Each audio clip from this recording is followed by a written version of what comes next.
હું શિયાળા માટેનું દૂધીનું શાક બનાવું છું. તો એના માટે દૂધી સમારીને લીધી છે. ત્યારબાદ લસણની કતરણ લેવાની, લીલા મરચાં લેવાના અને કોથમીર લેવાની. ત્યારબાદ એક કડાઈમાં તેલ ગરમ કરી તેમાં 1 ચમચી ઘી નાખી દેવાનું, જીરું નાખવાનું અને હિંગ નાખી દેવાની અને લસણની કતરણ જે કરી છે એ નાખવાની. જો લીલું લસણ હોય તો લીલું લસણ અને મરચાં બંને સાથે વાટી અને એ નાખી દેવાના. ત્યારબાદ દૂધીને વઘારી નાખવાની. દૂધી વઘારીને થોડી સાતળી લેવાની. ત્યારબાદ લીલા મરચાં નાખવાના. તીખા નાખવા હોય તો તમે તીખા પણ નાખી શકો.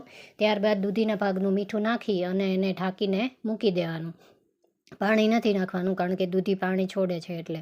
તો પછી દૂધી એકદમ ચડી જાય પછી એને બરાબર જોઈ લેવાનું કે ચડી ગઈ છે કે નહીં. ચડી જાય પછી એમાં આ જે પાણી છૂટ્યું હોય એ પાણીને આપણે બાળી નાખવાનું એકદમ ફાસ્ટ ગેસ રાખીને. ત્યારબાદ તેલ છૂટું પડે એટલે એમાં ધાણા જીરું પાવડર નાખવાનું અને અડધી પિંચ જેટલું મરચું પાવડર નાખવાનું અને પછી કોથમીર નાખી અને આપણું એકદમ લીલું દૂધીનું શાક રેડી છે.